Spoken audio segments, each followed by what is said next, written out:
एक बार ओम का उच्चारण करेंगे। ओम।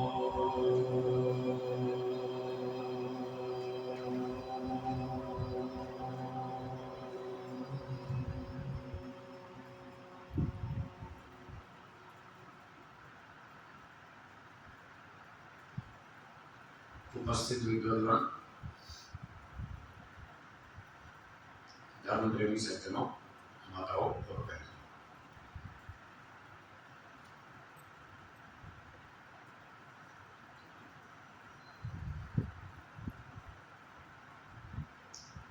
मनुष्य जीवन का लक्ष्य है सारे दुखों से छूटना और ईश्वर का आनंद प्राप्त करना।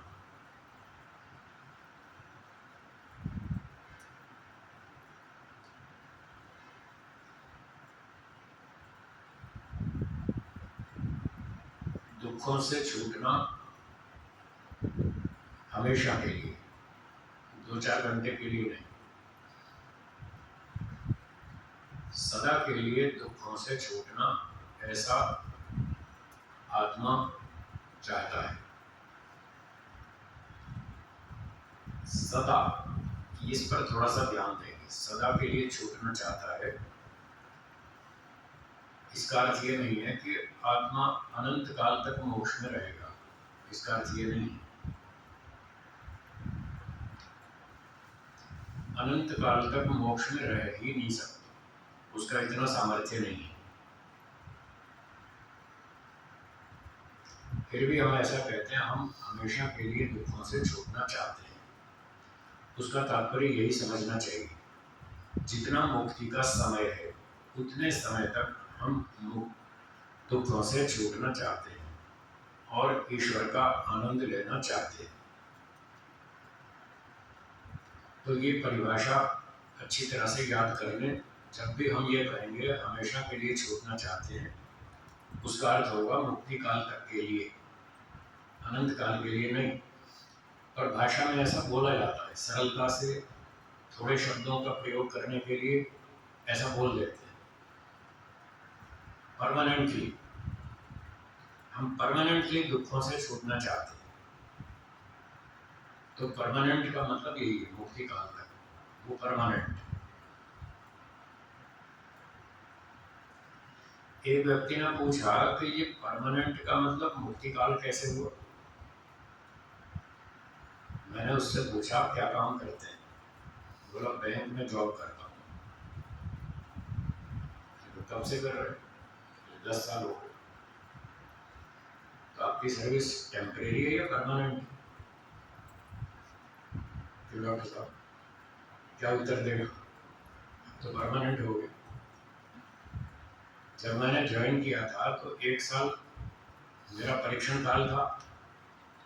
मैं कैसा काम करता हूँ, ठीक करता हूँ, नहीं करता हूँ। तो 1 साल तो बैंक वालों ने मेरा परीक्षण किया।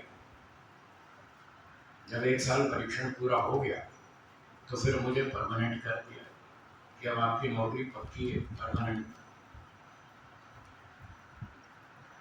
मैंने पूछा वो परमानेंट नौकरी कितने साल के लिए? बोले 40 साल के लिए।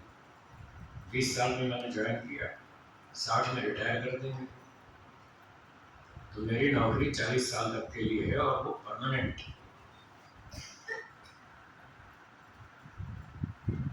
हाँ जी, इतनी बात समझ में आ गई। तो 40 साल की नौकरी परमानेंट है, तो 36,000 सृष्टि प्रलय की मुक्ति परमानेंट क्यों नहीं? उसको परमानेंट कह सकते हैं या नहीं कह सकते हैं? इसलिए मैं ये कह रहा हूँ कि जब भी हम ये कहेंगे कि हम हमेशा के लिए मुक्ति चाहते हैं, उसका अर्थ मुक्ति काल तक इतना समझना है, अनंत काल नहीं समझना, क्योंकि ऐसा संभव नहीं है। जीवात्मा में इतना सामर्थ्य नहीं है। और महर्षि दयानंद जी ने लिखा भी है नवमे सप्तदास में, जीव अनंत काल तक सुख नहीं भोग सकता, उसका सामर्थ्य कम है, अल्प सामर्थ्य है। जिसके कर्म अल्प हैं, सीमित हैं, शक्ति सामर्थ्य कम है, वो अनंत काल तक सुख भोग ही नहीं सकता। इसलिए उसको मुक्ति से फिर वापस आना पड़ता है। फिर भी हम ये कहेंगे कि हम हमेशा के लिए दुख से छूटना चाहते हैं,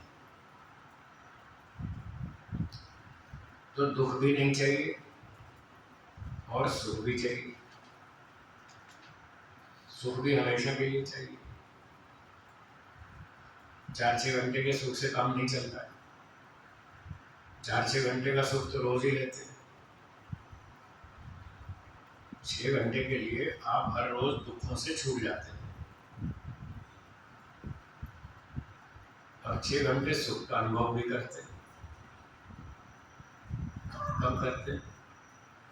जब रात को सो जाते हैं। जब आप सो जाते हैं तब कोई दुख, टेंशन, तनाव कुछ होता है? हाँ या ना? नहीं होता। अच्छी गहरी नींद सोते रात को, तब आपको कोई दुख, चिंता, तनाव, टेंशन कुछ नहीं होता। 6 घंटे तो छूट गए और उस समय सुख का अनुभव भी होता है सोते समय। तो 6 घंटे के लिए तो रोज छूट जाते हैं, पर सुबह नींद खुलती है और फिर विचार शुरू हो जाते हैं और फिर चिंताएं, तनाव फिर शुरू हो जाता है। इसलिए इतने से हमारा काम नहीं चलता। हम तो हमेशा के लिए छूटना चाहते हैं दुखों से। तो ये हमेशा के लिए छूटना संसार में जीते जी संभव नहीं है।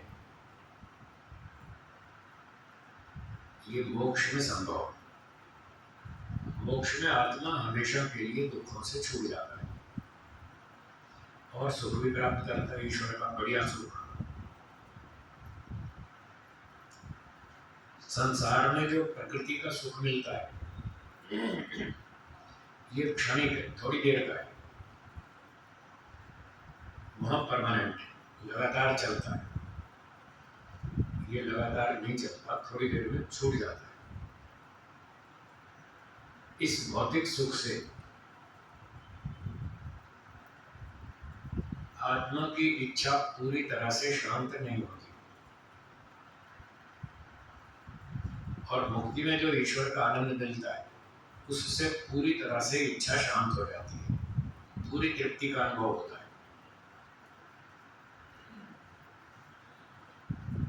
लगातार होता है। उससे ऐसा क्यों होता है? भौतिक सुख से ऐसा क्यों नहीं होता? इसलिए नहीं होता कि भौतिक सुख में, प्रकृति वाले सुख में इतनी क्षमता नहीं है कि वो आत्मा की इच्छा को शांत कर सके। उसमें कैपेसिटी नहीं, घटिया स्तर का है।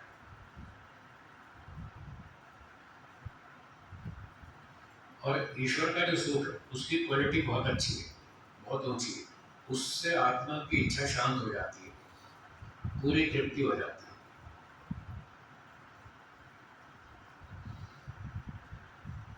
क्वालिटी का अंतर समझने के लिए एक मोटा उदाहरण, जैसे आपको भूख लग रही है और खाने के लिए कुछ नहीं मिला, सिर्फ सूखे चने भुने हुए।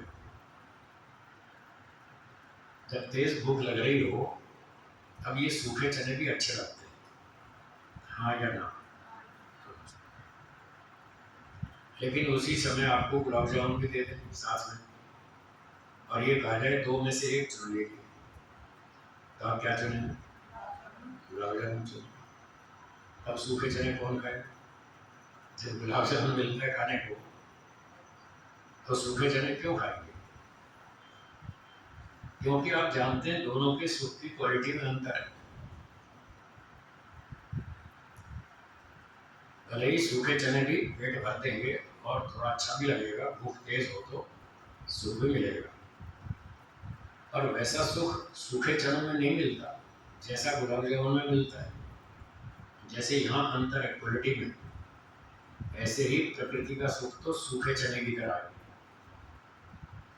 और ईश्वर का आनंद गुलाब जामुन की तरह है। ऐसे वहां पर भी क्वालिटी में फर्क है।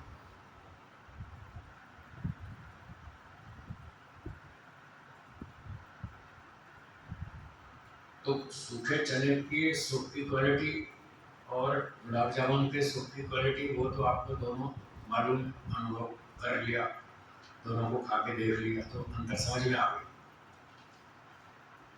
परंतु प्रकृति के सुख की क्वालिटी और ईश्वर के सुख की क्वालिटी, वो दो का अंतर अभी समझ में नहीं आया। जब वो समझ में आएगा तब फिर आप उसी को चुनेंगे, ईश्वर वाले को। जैसे यहाँ गुलाब जामुन को चुना था, ऐसे ही वहाँ ईश्वर को भी चुने, इसकी क्वालिटी अच्छी। तो थोड़ा प्रैक्टिकल करके देखें, कुछ अष्टांग योग आध्यात्मिक ढंग से जीवन जी कर देखें थोड़ी देर। कुछ दिन घर से बाहर निकले, आश्रम में जाए, कहीं शिविर में जाए, 8 दिन 10 दिन 15 दिन महीना वहाँ रहकर देखें, वहाँ की दिनचर्या को अपनाएं, उसके अनुसार पढ़ना लिखना ध्यान साधना खाना पीना सब उस ढंग से जी कर देखें, अंतर समझ में आएगा दोनों में क्या अंतर है। और जब अंतर समझ में आएगा तो फिर धीरे धीरे रुचि बनेगी उस तरह अध्यात्म की ओर, ईश्वर की ओर। तो ये सब करते करते जब हम पूरा अष्टांग योग पालन कर लेंगे, जैसा कि महर्षि पतंजलि जी ने बताया था, योगश चित्त वृत्ति निरोधा, चित्त वृत्ति निरोध कर लेंगे, समाधि प्राप्त कर लेंगे, सांसारिक विचारों को रोक देंगे, ईश्वर का विचार चालू रखेंगे, तो उससे शांति मिलेगी, आनंद मिलेगा, ज्ञान मिलेगा, बल मिलेगा, ताकत मिलेगी। और उसकी सहायता से जो हमारे अंदर कितने ही जन्मों से अविद्या चली आ रही है, राग द्वेष काम क्रोध लोभ ईर्ष्या अभिमान आदि आदि दोष चले आ रहे हैं, ये सारे खत्म हो जाएंगे। समाधि से जो ईश्वर से हमको ज्ञान बल आनंद प्राप्त होगा, उसकी शक्ति से ये सारे दोष समाप्त हो जाएंगे। जब ये दोष समाप्त हो जाएंगे तब मोक्ष होगा। तो वहां तक जाना लंबा रास्ता है, कठिन रास्ता है, पर एक ही रास्ता है, दूसरा ऑप्शन है ही नहीं, एक ही रास्ता है। तो इसी पर चलना पड़ेगा। अब आप सरल कहें या कठिन कहें, जो भी कहें, जब है ही एक रास्ता तो जो भी हो फिर उसी पे चलना पड़ेगा। इस रास्ते को महर्षि पतंजलि जी ने समझाया योग दर्शन में। उन्होंने कहा, अपने चित्त वृत्ति निरोधा, सांसारिक विचारों को मन में आने से रोको। मन में विचार सुबह से शुरू हो जाते हैं और रात तक चलते हैं, सोने में। सुबह नींद खुलते ही विचार शुरू हो जाते हैं, हाँ या ना, और रात को सोने तक पूरा दिन चलते रहते हैं। कुछ अच्छे भी होते हैं, कुछ खराब भी होते हैं, कुछ विचार सुख देते हैं, कुछ दुख देते हैं, कुछ वैराग्य उत्पन्न करते हैं, कुछ राग द्वेष पैदा करते हैं। दोनों तरह के विचार चलते रहते हैं। महर्षि पतंजलि जी ये कहना चाहते हैं, यदि आप दिन भर सुख से शांति से जीना चाहते हैं, राग द्वेष काम क्रोध से बचकर जीना चाहते हैं, तो दिन में भी बुरे विचारों को बंद रखो। पूरा दिन अपने मन को चेक करते रहिए, मन में कौन सा विचार हम ला रहे हैं, आ रहा है नहीं, हम ला रहे हैं। ठीक, ये भी समस्या है। क्या समस्या है? लोग कहते हैं कि क्या करें, मन में विचार आते रहते हैं, आते नहीं रहते, हम लाते हैं। यही भ्रांति है कि विचार आते रहते हैं। जब आते रहते हैं तो आएंगे, आप रोक कैसे सकते हैं? यदि आप ये मानते हैं कि मन में विचार आते रहते हैं तो फिर आप रोक नहीं पाएंगे। जब आप ये सोचेंगे कि मन में विचार हम लाते हैं तो हम रोक सकते हैं। मैं तो ऐसा ही सोचता हूँ कि विचार मैं लाता हूँ। आप क्या सोचते हैं? आप लाते हैं या कोई और लाता है? जी, आप लाते हैं? आप लाते हैं, इस बात को दिमाग में पक्का करें, दिन भर ये दोहराएं। मन में जो विचार आ रहे हैं वो हम ला रहे हैं, कोई दूसरा नहीं ला रहा। ना तो अपने आप आ रहे हैं, ना कोई और ला रहा है, हम ला रहे हैं। हम मतलब आत्मा। आत्मा चेतन वस्तु है। चेतन वस्तु अपनी इच्छा से काम करती है। जड़ वस्तु में इच्छा होती ही नहीं, तो वो इच्छा से क्या करेगी? इच्छा है ही नहीं उसमें, वो कुछ कर ही नहीं सकती। जड़ वस्तु में ना तो इच्छा होती है और ना ही वो स्वयं क्रिया करती है। जड़ वस्तु की ये विशेषता है। आपकी कार खड़ी है, वो जड़ है, ना उसमें कोई इच्छा है, ना वो स्वयं चलेगी, वो खड़ी रहेगी।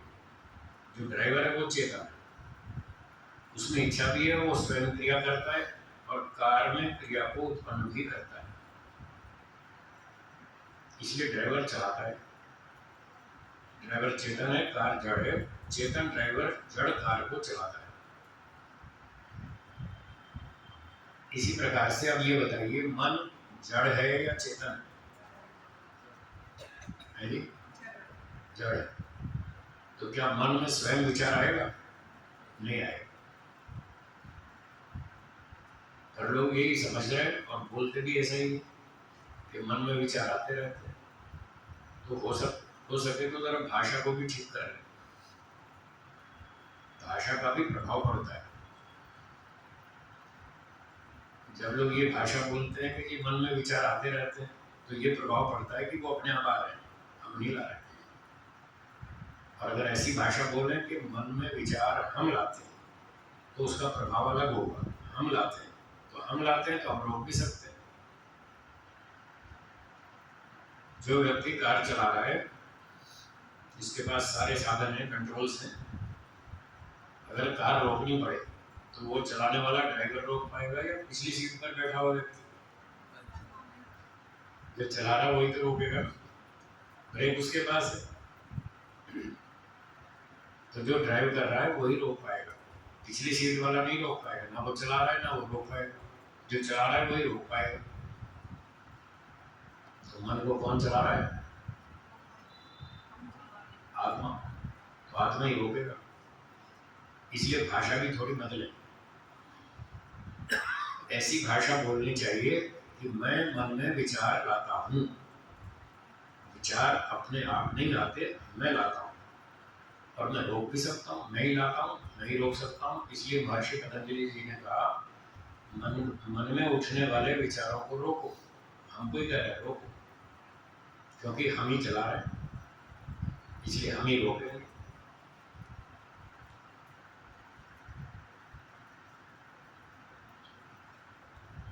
तो सांसारिक विचारों को रोको, क्योंकि ये विचार तनाव पैदा करते हैं। क्या बोला? सांसारिक विचारों को रोको। क्यों कह रहे हैं? क्योंकि ये सांसारिक विचार क्या करते हैं? तनाव, टेंशन पैदा करते हैं। ये राग, द्वेष, काम, क्रोध, अभिमान, इन दोषों को उत्पन्न करते हैं सांसारिक विचार।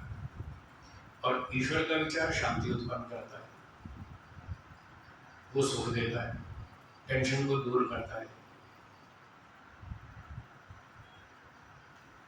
इसलिए महर्षि पतंजलि जी ऐसा कह रहे हैं, दिन भर चित्तवृत्ति निरोधा, 15 घंटे चलते फिरते सारे काम करते हुए भी सांसारिक विचारों को ब्रेक लगा के रखो, कंट्रोल में रखो।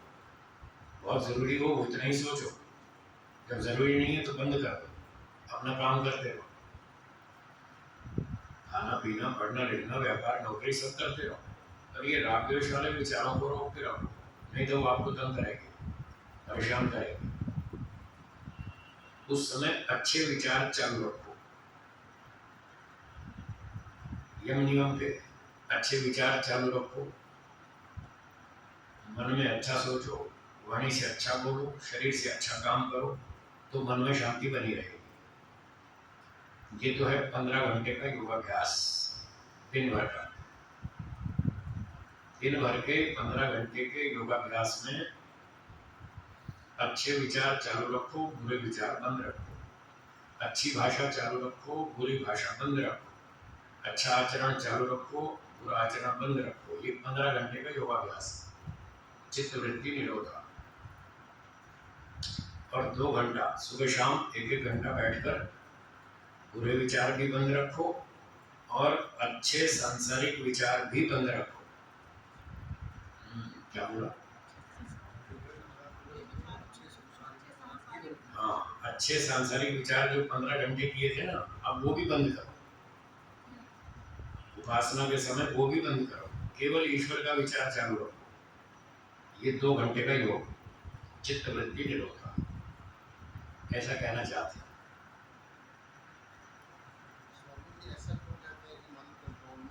है? जड़ है। सभी लोग मन का ये कहते सुनते हैं कि मन कोई और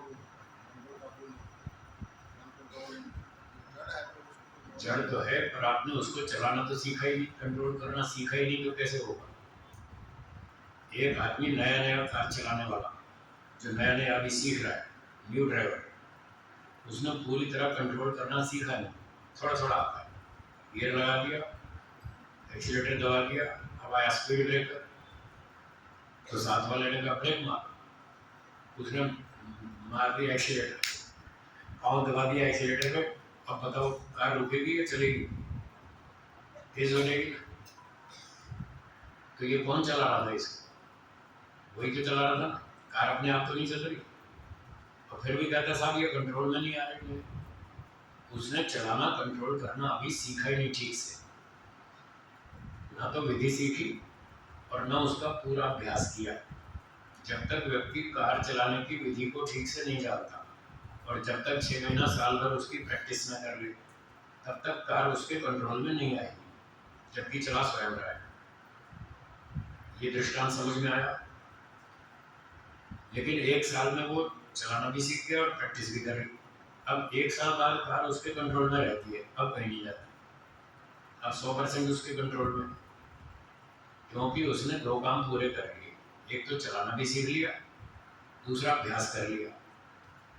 मन के विषय में ये दोनों कमियां हैं, ना तो लोगों को मन को चलाना रोकना आता, विधि का ही पता नहीं, और न उसका अभ्यास किया, इसलिए मन कंट्रोल में नहीं आता। जैसे वो नया अनाड़ी ड्राइवर खुद ही चला रहा है कार को, लेकिन कंट्रोल नहीं कर पा रहा।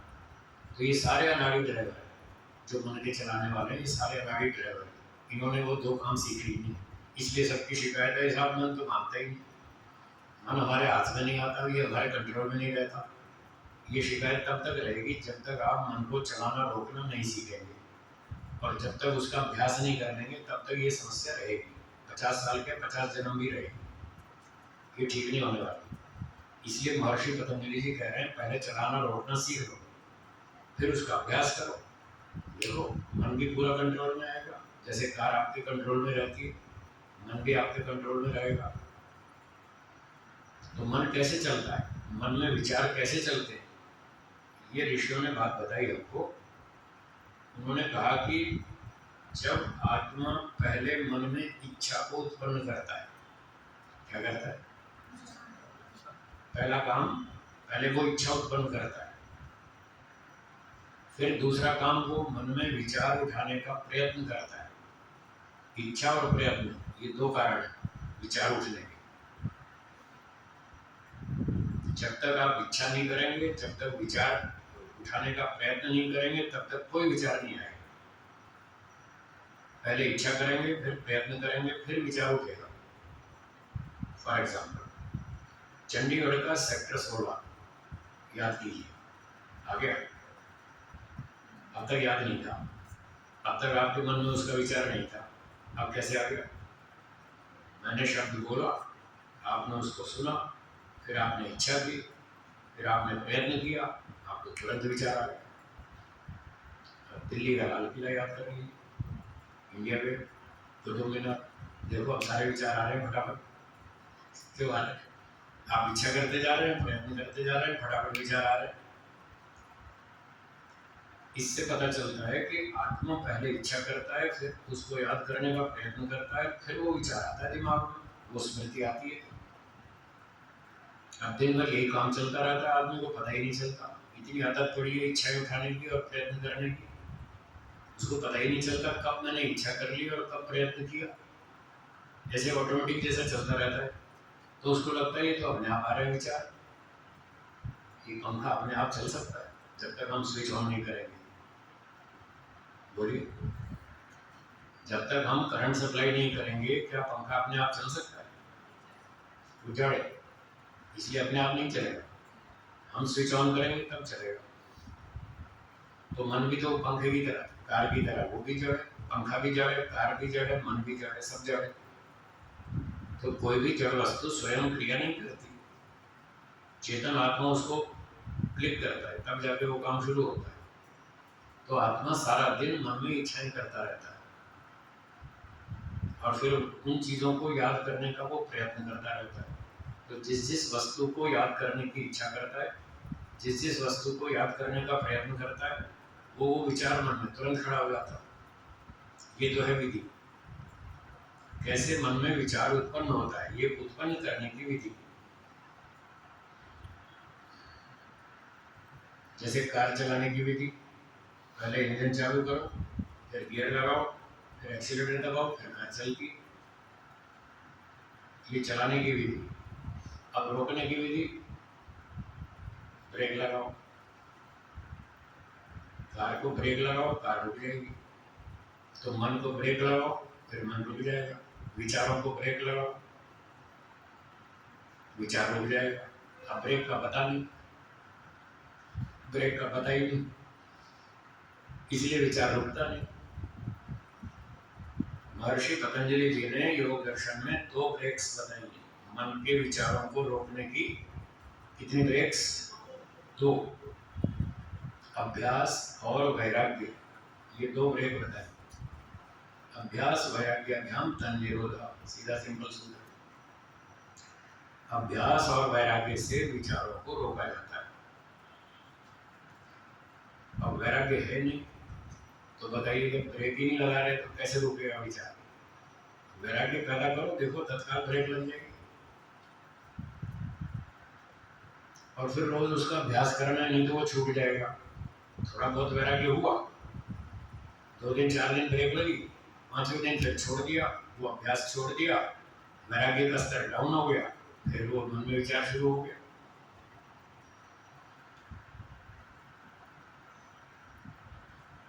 मान लीजिए यहाँ एक मिठाई का डब्बा रख दूं और ये कह दूं कि आप आधा घंटा ध्यान कर लें, फिर उसके बाद आपको ये मिठाई कटेगी प्रसाद में, बड़ी अच्छी ताज़ी मिठाई, देसी घी, अभी अभी सुबह बन के आई। इतना मैं बता दूं तो आपको मिठाई में रुचि होगी या नहीं होगी? होगी। और मैं ये कहूँ कि आधा घंटा ध्यान कर लीजिए, फिर आपको मिठाई कटेगी। उस आधे घंटे में आप ईश्वर का ध्यान करेंगे या मिठाई का?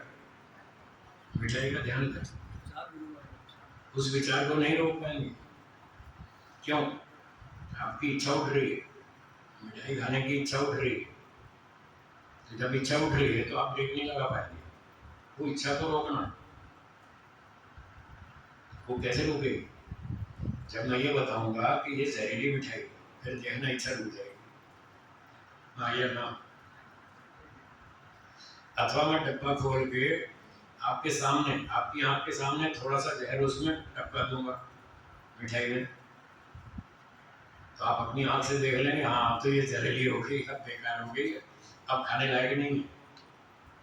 अब जब ये दिमाग में आएगा कि ये जहरीली मिठाई है, ये खाने लायक नहीं है, तो आपको उस मिठाई से वैराग्य हो जाएगा। इसका नाम है वैराग्य।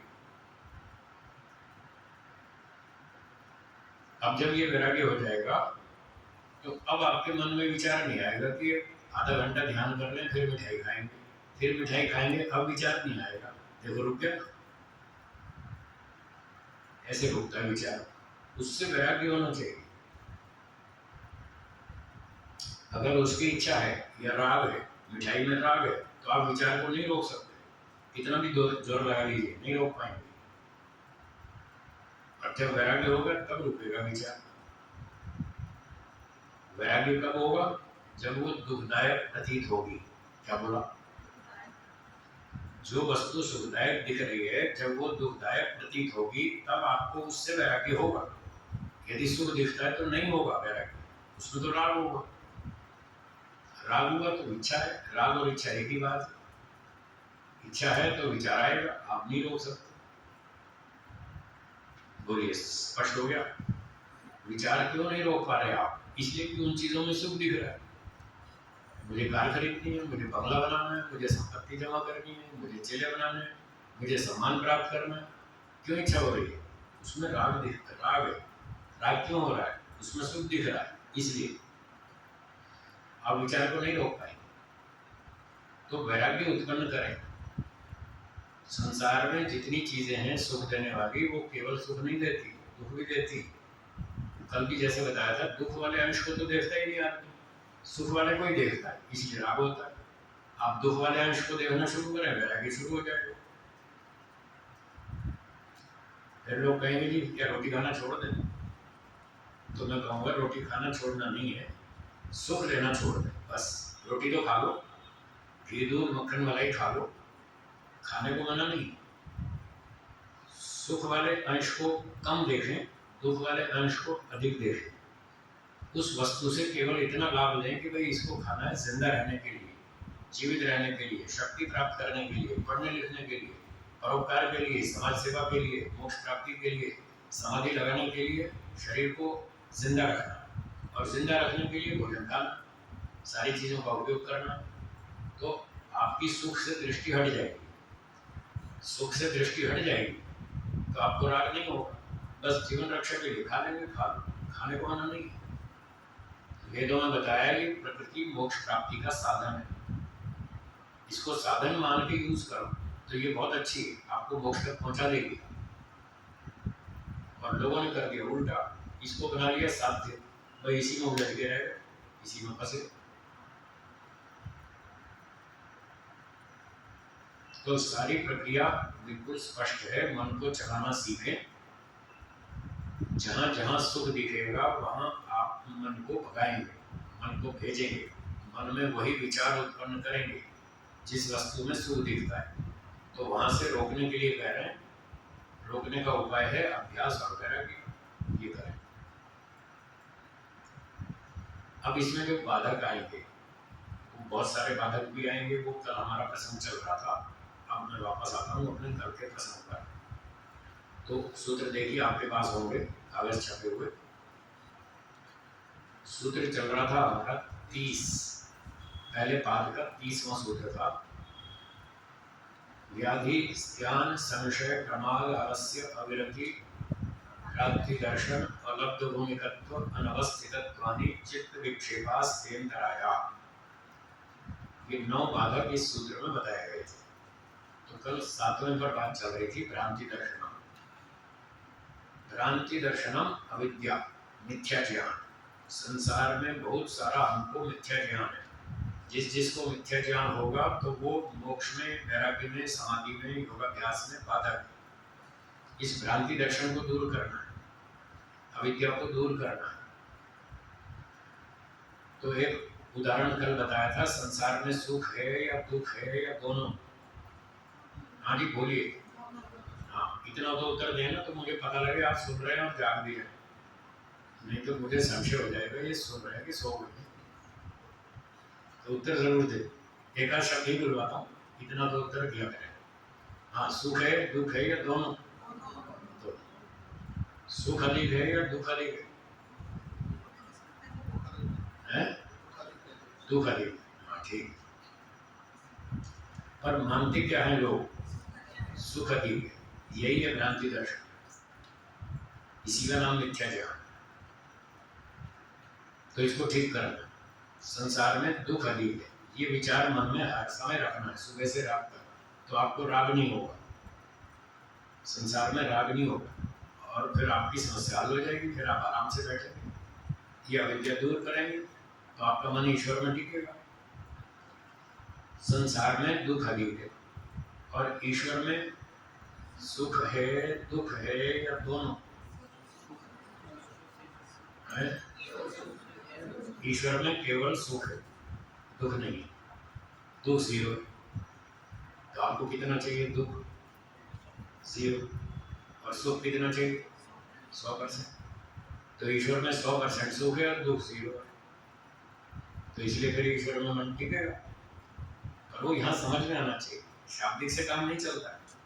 शाब्दिक ज्ञान तो बहुत लोगों को है, इतने इतने प्रवचन होते हैं, इतने बड़े लेख लिखते हैं, इतनी बड़ी पुस्तकें लिखते हैं, इतनी मोटी मोटी, पर फिर भी वो बेचारे राग द्वेष में फंसे हुए हैं।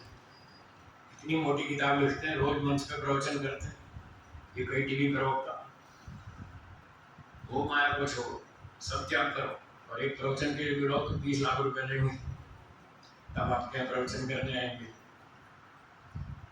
दुनिया को उपदेश देते हैं मोह माया छोड़ो, और सुबह से रात तक मोह माया में डूबे। तो ये शाब्दिक ज्ञान है, इससे काम नहीं चलेगा।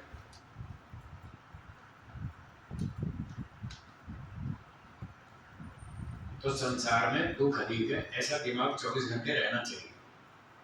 तो ये तत्व ज्ञान है। ईश्वर में 100% सुख है, ये दिमाग में 24 घंटे रहना चाहिए। तो ये मिथ्या ज्ञान हट गया, तत्व ज्ञान आ गया, बस फिर आपका मन टिकेगा, ईश्वर में चलेगा, और वो मिथ्या ज्ञान भ्रांति दर्शन दूर हो जाएगा।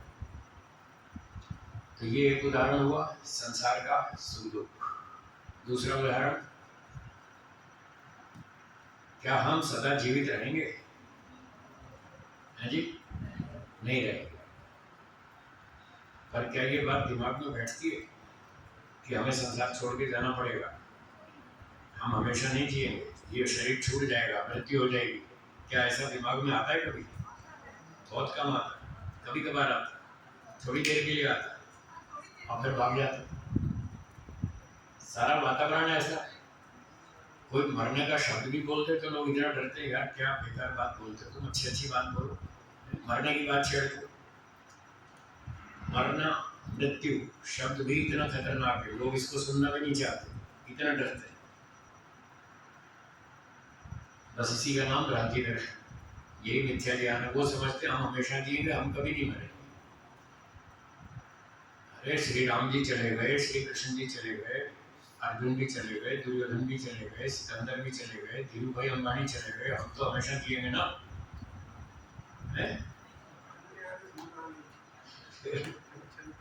सारे चले जाए तो हम भी तो जाएंगे, फिर हम अपने बारे में क्यों नहीं सोचते कि हम भी मरेंगे? जब आप रेल में बैठते हैं चंडीगढ़ से दिल्ली, अब सोनीपत आ गया, तो आप अपनी तैयारी शुरू कर देते हैं, बस आधे घंटे में दिल्ली आ जाएगा। जैसे वहाँ तैयारी करते हैं, यहाँ जीवन में कहाँ तैयारी करते हैं? कि 70 साल तो हो गए, बस अब थोड़े दिन की बात है, तैयारी कर लो निकलने की। वो तैयारी नहीं करते, वो तैयारी नहीं करते, वो भी तैयारी करें। ये सोचे हम हमेशा नहीं जिएंगे, अर्थात ये शरीर सदा जीवित नहीं रहेगा, कभी भी छूट सकता है, कभी भी छोड़ना पड़ेगा, उसकी भी तैयारी करें ना। तो फिर आपको तत्व ज्ञान है कि हम हमेशा नहीं जिएंगे, पर ऐसा नहीं सोचते, वही मिथ्या ज्ञान है, वही भ्रांति दर्शन है। व्यापारी की संपत्ति, व्यापार में लाभ हमेशा बढ़ता रहेगा या कम भी हो सकता है, और वो कोई नहीं सोचता कि मेरी संपत्ति कम भी हो सकती है, व्यापार में नुकसान भी हो सकता है, कोई नहीं सोचता। यही भ्रांति दर्शन है। और जब वो होता है ऐसा, फिर उसको झटका लगता है, हाय मैं मर गया, हाय मैं लुट गया, हाय मैं बर्बाद हो गया, फिर अटैक आता है उसको। वो अटैक इसीलिए तो आया कि उसने सच्चाई को समझा ही नहीं, स्वीकार ही नहीं किया, भ्रांति में था। ये भ्रांति दूर करनी है। सत्य बोलना, प्रेम से रहना, सेवा करना, परोपकार करना, दान देना, यज्ञ करना, ध्यान करना, प्राणियों की रक्षा करना, सभ्यता से रहना, अनुशासन में रहना, अच्छे काम है या बुरे? अच्छा। आजकल की पीढ़ी वाले इनको अच्छा नहीं समझते। आजकल की जो न्यू जनरेशन है वो इसको अच्छा नहीं समझते। झूठ बोलना, चोरी करना, रिश्वत लेना, हेराफेरी करना, दूसरे को मूर्ख बनाना, नीचा दिखाना, अपमानित करना अच्छा है या बुरा? आज की पीढ़ी इसको अच्छा मानती है। आधा जीवन तो लगभग पढ़ने पढ़ाने में निकल जाता है, डिग्रियां लेने में और अपना स्टेटस बनाने में। और ये सारी पढ़ाई का फाइनल डिसीजन के रिजल्ट क्या होता है? दूसरे को नीचा दिखाओ। आधा जीवन पढ़ाई में खो दिया, रिजल्ट ये हुआ कि दूसरे को नीचा दिखाओ। चाहे जैसे, बताओ क्या पढ़ाई किया, क्या सीखा? तो ये सारा मिथ्या ज्ञान है, ये सब भ्रांति है, भ्रांति दर्शन है, इसको दूर करना है। पढ़ना लिखना इसलिए नहीं होता है कि हम अपनी ऊंची डिग्री बना के, ऊंचा स्टेटस बना के दूसरों को तंग करेंगे या परेशान करेंगे, दुख देंगे, दूसरों को अपमानित करेंगे। इसका उद्देश्य ये नहीं, अरे ऐसा ही लोग कर रहे हैं, तो इसको दूर करना चाहिए। सभ्यता सीखनी चाहिए, अनुशासन में रहना अच्छा है, वो सुखदायक, सत्य बोलना लाभकारी है, इस जीवन में भी और आगे भी। पुण्य कर्म है, उसका बहुत अच्छा फल मिलता है, शांति रहती है, डर नहीं लगता। जो सत्यवादी होता है उसको कभी डर नहीं लगता, किसी से भी नहीं डरता। जो झूठ बोलता है वो चपरासी से भी डरता है, कभी मेरी पोल ना खोल दे, चपरासी से भी डर लगता है उसको। और लोग झूठ बोलने को खराब नहीं मान रहे, अच्छा मान रहे, भोले जा रहे। तो इस तरह की भ्रांतियां हैं, उनको दूर करना है। ये सारी भ्रांतियां योगाभ्यास में बाधक हैं। कुछ लोग ध्यान करते हैं और कभी कभी उनको यहाँ प्रकाश दिखता है, केसरी, संतरी, लाल रंग का, नीले रंग का, कोई भी कलर का, उनको यहाँ लाइट दिखती है, सफेद रंग की दिखती है। तो वो क्या समझते हैं कि हमको भगवान का दर्शन हो गया। मुझे लाइट दिखती है ना यहाँ ध्यान में, उस प्रकाश को वो ईश्वर मान लेते हैं। ये भ्रांति दर्शन है, ईश्वर दर्शन नहीं है, ये भ्रांति दर्शन है। एक व्यक्ति ने कहा जी यहाँ देखो, महर्षि दयानंद जी ने लिखा है ईश्वर को स्वप्रकाश स्वरूप, ईश्वर प्रकाश स्वरूप है, फिर आप क्यों मना कर रहे हैं? आप भ्रांति दर्शन क्यों कर रहे हैं? उसको तो लिखा है प्रकाश स्वरूप। मैंने कहा प्रकाश स्वरूप लिखा है, और वहां जो प्रकाश स्वरूप लिखा है उसका अर्थ ये सूर्य चंद्रमा वाला प्रकाश नहीं है, ये ट्यूबलाइट वाला प्रकाश नहीं है। वहां प्रकाश का अर्थ है ज्ञान, नॉलेज। ईश्वर प्रकाश स्वरूप है, अर्थात ज्ञान स्वरूप। और एक जगह तो साथ में लिखा भी है, हे स्वप्रकाश ज्ञान स्वरूप। ईश्वर स्तुति प्रार्थना के मंत्रों में लिखा है उसके, हे स्वप्रकाश ज्ञान स्वरूप। प्रकाश को खोल के ज्ञान भी साथ साथ लिख दिया। एक व्यक्ति धूप में बैठ के, प्रकाश में बैठ के अच्छी तरह से, और वो मंत्र पाठ कर रहा था, ओम तमसो मा ज्योतिर्गमय, हे भगवान मुझे अंधकार से प्रकाश में ले आओ। अरे प्रकाश में तो बैठे हुए और कहाँ जाओगे?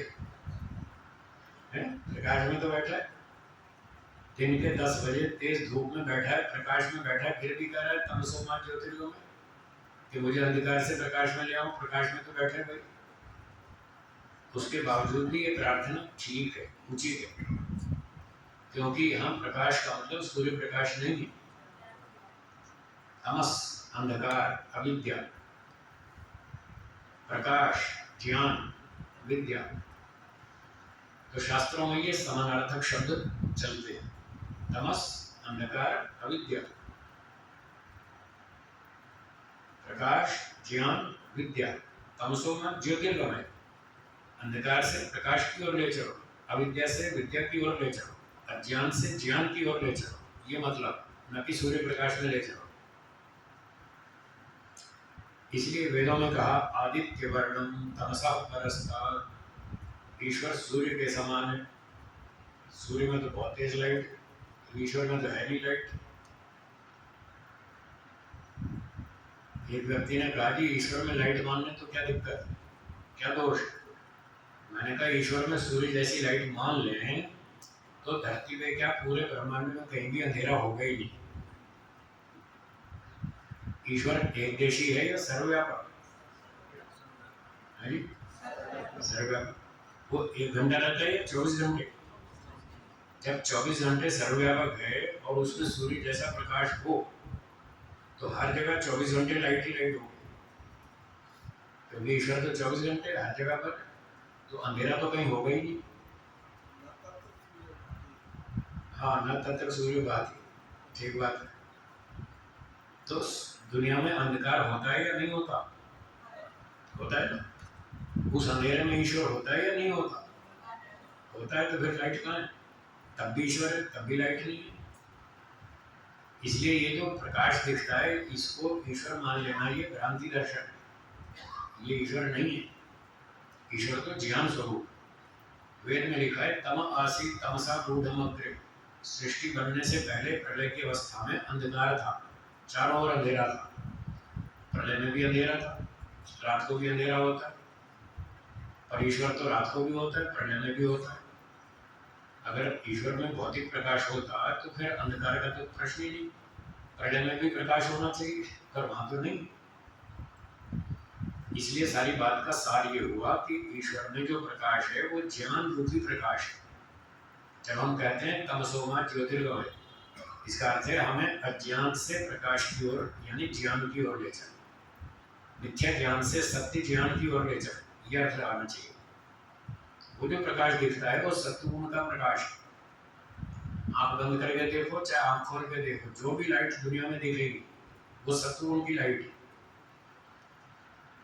सत्वम प्रकाशशीलम, योग दर्शन व्यास भाष्य में लिखा है, सत्व जो है वो प्रकाश स्वभाव वाला है। तो चाहे टॉर्च की लाइट हो, बल्ब की लाइट हो, ट्यूब की लाइट हो, कार की लाइट हो, सूर्य की लाइट हो, चंद्रमा की लाइट हो, जो दुनिया भर की कोई भी लाइट हो, वो सब सत्वगुण का प्रकाश है। सत्वगुण के प्रकाश को ईश्वर का प्रकाश मान लेना भ्रांति दर्शन, इसलिए इस भ्रांति से बचे। तो ये जो मंत्र में कहा आदित्य वर्णम तमसा परस्ता, फिर इसका अर्थ क्या बनेगा? इसका उत्तर है कि कोई भी दृष्टांत 100% साध्य के तुल्य नहीं होता, ये न्याय दर्शन का नियम। अब सूर्य का दृष्टांत दिया ईश्वर को समझाने के लिए, आदित्य वर्ण सूर्य के समान है ईश्वर, तो 100% सूर्य जैसा तो नहीं होगा, कुछ ना कुछ साधारण होना चाहिए। बस उदाहरण का कुछ ना कुछ साध्य के साथ साधारण होना चाहिए, कुछ अंशों में होना चाहिए, बस 100% तो कोई भी नहीं होता। तो यहाँ क्या साधारण है? यहाँ दृष्टांत का साधारण ये है जैसे सूर्य में बहुत तीव्र प्रकाश है, आप सूर्य को सीधा खुली आंख से सीधा देख सकते हैं? नहीं देख पाएंगे, बहुत तेज आंखें चुंधिया जाती हैं, देख ही नहीं सकते। और जबरदस्ती देखेंगे तो आंख खराब हो जाएगी, अंधा हो जाएगा आदमी, सीधा सूर्य को देख लिया तो आंख खराब हो जाएगी। तो जैसे हम सूर्य के सामने सीधी आंख नहीं मिला सकते, उसका प्रकाश बहुत अधिक है, इसी प्रकार से ईश्वर में ज्ञान बहुत अधिक है। आप उसके सामने खड़े नहीं हो सकते, उससे टक्कर नहीं ले सकते, उसको चैलेंज नहीं कर सकते, तू क्या जानता है मैं भी कुछ जानता हूँ, ऐसे नहीं बोल सकते ईश्वर को। ये मतलब ज्ञान, प्रकाश का अर्थ है ज्ञान। ईश्वर में ज्ञान बहुत अधिक है, हमारे अंदर बहुत थोड़ा है, हम उससे कोई टक्कर नहीं ले सकते। तीसरी कक्षा का विद्यार्थी एमटेक वाले से टक्कर ले सकता है? वो उसको चैलेंज कर सकता है, तू क्या जानता है मैं भी कुछ जानता हूँ, वो नहीं बोल सकता।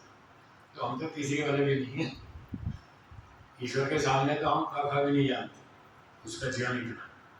इस साधारण से सूर्य की उपमा दी। तो ये था भ्रांति दर्शन। और देखिए भ्रांति दर्शन क्या क्या है। ये शरीर ही आत्मा है या आत्मा और शरीर अलग अलग है? अलग अलग। पर लोग मानते क्या है? शरीर ही मैं हूँ, ऐसा मानते। मैं आत्मा हूँ, शरीर से अलग हूँ, ऐसा नहीं मानते। सुबह से लेकर रात तक आप देख लो, अपना परीक्षण स्वयं कर लीजिए, आपको पता चल जाएगा मैं शरीर को अपने आत्मा से अलग मानता हूँ, ये शरीर और मैं सब एक ही मानता हूँ, आपको पता चल जाएगा। जब थोड़ा खा पी के शरीर मोटा हो जाए तो लोग क्या कहते हैं, अब तो मैं फिट हो गया, अब तो मैं बलवान हो गया, मोटा हो गया, तो शरीर को ही मैं समझे बैठे। ये भ्रांति दर्शन। शरीर के मोटा हो जाने से आत्मा मोटा नहीं होता, आत्मा तो उतना ही रहेगा। और शरीर था 70 किलो, बीमार हो गया व्यक्ति, 5 किलो भार कम हो गया, 65 पे आ गया, तो कहता हाय हाय मैं तो सिकुड़ गया, हाय हाय मैं तो मर गया। शरीर दुबला हो जाता है, वो कहता हाय मैं मर गया। इससे पता चलता है कि भ्रांति दर्शन है, वो शरीर को ही मैं समझ रहा। जबकि शरीर अलग है, आत्मा अलग है। शरीर 70 किलो का हो जाए या 60 किलो का रह जाए, आत्मा उतना ही रहता है, उसमें कोई फर्क नहीं आता। तो क्या समझना चाहिए? मेरा शरीर मोटा हो गया, क्या बोला तो रहेगी, मेरा शरीर मोटा हो गया, मैं वैसा ही हूँ। और शरीर सिकुड़ जाए तो मेरा शरीर दुबला हो गया, मैं वैसा ही हूँ, मैं मोटा पतला नहीं होता। ऐसा विचार करें, ऐसा बोलें, ऐसा व्यवहार करें तो समझ में आएगा कि हाँ, मैं अलग आत्मा हूँ और शरीर अलग है।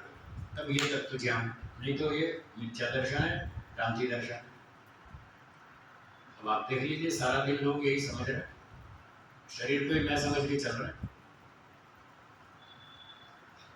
शरीर में तो बाल्यावस्था, किशोरावस्था, युवावस्था, प्रौढ़ावस्था, वृद्धावस्था, ये सारी अवस्थाएं आती हैं शरीर में, हाँ या ना? जब शरीर वृद्धावस्था में आ जाता है, बुढ़ापे में आ जाता है, तो व्यक्ति कहता है हाय तो मैं बूढ़ा हो गया। अरे मैं बूढ़ा नहीं हूँ, ये शरीर बूढ़ा हो गया। ये समझना चाहिए, ये बोलना चाहिए, मेरा शरीर बूढ़ा हो गया, मैं तो अभी भी फिट हूँ।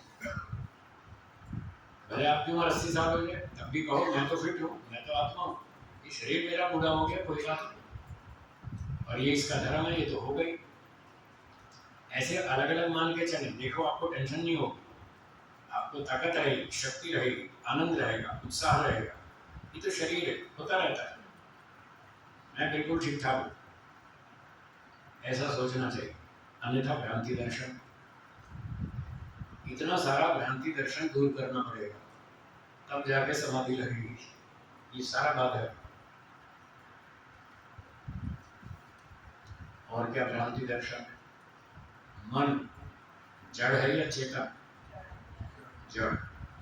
दिखता कैसा है? यही भ्रांति दर्शन। सारा दिन वो चेतन ही दिखता है, इसीलिए कंट्रोल नहीं हो पा रहा। तो बार बार सोचें, हजारों बार सोचें, लाखों बार सोचें, मेरा मन जड़ है, मैं चलाता हूँ, मेरी इच्छा से चलाता हूँ, मैं नहीं चलाऊंगा, संसार में नहीं चलाऊंगा, ईश्वर में चलाऊंगा। ऐसे बार बार सोचिए, तो धीरे धीरे ये भ्रांति दर्शन दूर हो जाएगा और आप मन पर वैसा ही कंट्रोल कर लेंगे जैसा आपकी स्कूटर और कार पर। आपकी स्कूटर और कार पर आपका 100% कंट्रोल है, इसलिए आप ठीक से चलाते हैं, कहीं एक्सीडेंट नहीं ठोकते। दूसरा ठोक दे तो अलग बात है, पर आप नहीं ठोकते क्योंकि आपने अच्छा अभ्यास कर लिया, सीख लिया उसको चलाना, और वो पूरी आपके कंट्रोल में चल रही गाड़ी। जैसे आपने मन पर पूरा, कार पे पूरा कंट्रोल कर लिया, वैसा ही मन पर भी हो सकता है, बिल्कुल हो सकता है। अभ्यास करना पड़ेगा, वैराग्य होना चाहिए, और लंबे समय तक अभ्यास करना पड़ेगा, तब ये बात बनेगी। सतु दीर्घ काल निरंतर सत्कारा सेवितो दृढ़ गोविंद। अभ्यास लंबे काल तक लगातार श्रद्धा पूर्वक करना पड़ेगा, फिर आपकी स्थिति मजबूत हो जाएगी, फिर कोई समस्या नहीं। मन पर पूरा वैसा ही कंट्रोल होगा जैसा कार पर है।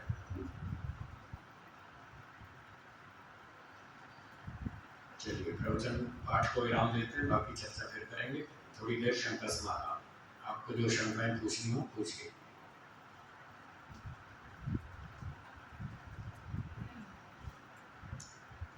कोई अपने पास पोर्टेबल माइक भी है? प्रधान जी, पोर्टेबल माइक है, चालू है? अच्छा, शाम को लगा, हाँ ठीक है, तब तक थोड़ा जोर से बोलेंगे, पास में आके बोलेंगे। शाम को एक पोर्टेबल माइक की व्यवस्था कर लेंगे ताकि आपका प्रश्न मुझे ठीक से सुनाई दे। प्रश्न ठीक ही नहीं सुनाई देता फिर उत्तर देने में दिक्कत आती है। चलिए बोलिए, अभी तो जैसा भी, हाँ बोलिए। हाँ थोड़ा आगे आ सकते हैं या जोर से बोले? हाँ थोड़ा आगे आइए, आइए। हाँ अच्छा, एक मोटा था, उसने कहा भाई आत्मा का तो कुछ प्रॉपर्टी नहीं है, तो मेरी शरीर का क्या चिंता है? ठीक बात। कितना ही खा लो पी लो, आत्मा तो वैसे ही रहेगा, तो फिर शरीर तो क्या चिंता है इसको, बढ़ने दो घटने दो, अपना क्या जा रहा है। ठीक बात। हाँ छुपाने के लिए अपना रास्ता निकाल लिया उसने। ठीक बात जी, बोलिए।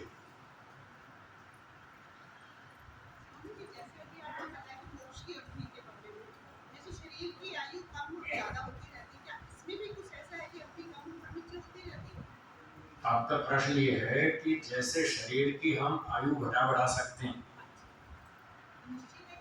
क्या मोक्ष की आयु भी घटा बढ़ा सकते हैं? ये प्रश्न। उत्तर है कि मोक्ष की अवधि घटा बढ़ा नहीं सकते, वो फिक्स है, उसमें कोई परिवर्तन नहीं है। वो सबके लिए एक जैसी है, सबके लिए एक बराबर है, उसको घटा बढ़ा नहीं सकते। शरीर की आयु को घटा बढ़ा सकते हैं जी। हाँ जी, और प्रश्न हो तो कोई? मैंने सुना है कि किसी से कि विचार लहरों की तरह होते हैं, वो आते हैं, उनके स्टिक मत कीजिए, उनको जाने दीजिए। ऐसा कौन कहता है? कहीं कुछ प्रवक्ता लोग ऐसा कहते हैं, तो उसमें कोई प्रमाण हो तो बताएं कि विचार लहरों की तरह से हैं, वो आते हैं और चले जाते हैं, उनको रोकिए मत, ऐसा कहते हैं, रोकिए मत। कोई ऋषि वचन प्रमाण के रूप में दीजिए, उनको रोकना नहीं है, उनको चलने दो और आपकी समाधि हो जाएगी। कोई ऋषि वचन हो तो दिखाओ, नहीं है तो बेकार है। सारी दुनिया विचारों को चालू रखे हुए, किसी ने भी नहीं रोका, तो क्या विचार रुके इनके? किसी के भी नहीं रुके, इसलिए कह रहा हूँ झूठ। आज ये कंसेप्ट तो हमारा क्लियर हो गया। हाँ, तो विचारों को रोकने से रुकेगा, अपने आप नहीं रुकेगा। ज़्यादा रोकने की कोशिश करते हैं कई बार, इसलिए आप ज़्यादा रोकने की कोशिश करते हैं तो वो और तेज हो जाते हैं, यही समस्या है। तो वो तेज इसलिए हो जाते हैं कि आप कोशिश तो करते हैं ब्रेक पे पाँव रखने की, और गलती से रखते हैं पाँव एक्सीलेटर पे। जब आप एक्सीलेटर पे पाँव रखेंगे तो तेज होगी या नहीं गाड़ी? तो गाड़ी तेज होगी ना। प्रश्न ये है कि हम उस ब्रेक पे पैर कैसे रखें? बताया तो है, वैराग्य प्राप्त करो, ये ब्रेक है।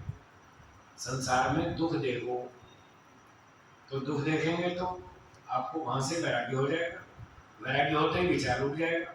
जैसे मैंने उदाहरण दिया था, मिठाई के अंदर आपके सामने में जहर टपका दूंगा, फिर आपको उससे वैराग्य हो जाएगा और आपको फिर मिठाई खाने का विचार नहीं आएगा, रुक गया कि नहीं विचार? तो ऐसे वैराग्य से विचार उठता है। मेरे पास सारे प्रमाण हैं, महर्षि पतंजलि जी का प्रमाण है, प्रमाण से मैं बोलता हूँ। ये लोग जो कहते हैं ये कोई प्रमाण नहीं बोलते, अपनी अपनी थोपते हैं। ना तो इन्होंने ठीक से शास्त्र पढ़े, ना उनको समझा, ना खुद कुछ प्रैक्टिकल किया, तो जो मन में आए सो बोलते रहते हैं। लोग बेचारे इतने विद्वान है नहीं, ये उनको बहका लेते हैं। बस बात इतनी है। कोई भी बात कहनी हो उसके लिए प्रमाण और तर्क चाहिए। जब तक प्रमाण और तर्क नहीं देंगे आपकी बात बेकार है, जीरो, कोई कीमत नहीं उसकी। मैंने आपके सामने कितनी बातें सुनाई, हर बात का प्रमाण दिया कि ये योग दर्शन में लिखा है, ये न्याय दर्शन में लिखा है, ये कपिल मुनि जी ने लिखा है, ये पतंजलि महाराज ने लिखा है, ये व्यास जी ने लिखा है। सारे प्रमाण तर्क से चल रहा हूँ, यही बोलने का नियम। बोलिए।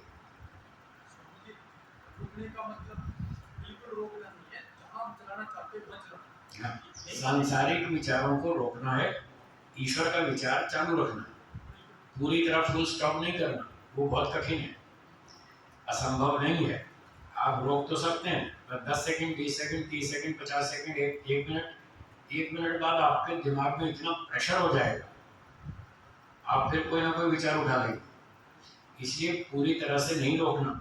ऐसा महर्षि पतंजलि जी नहीं कह रहे कि कोई भी विचार मत करो, ऐसा नहीं कह रहे। वो कह रहे हैं सांसारिक विचार रोको, ईश्वर का विचार चालू रखो, एक विचार मन में चालू रखो, तत्र प्रत्यय एकतानता ध्यान, ये प्रमाण है।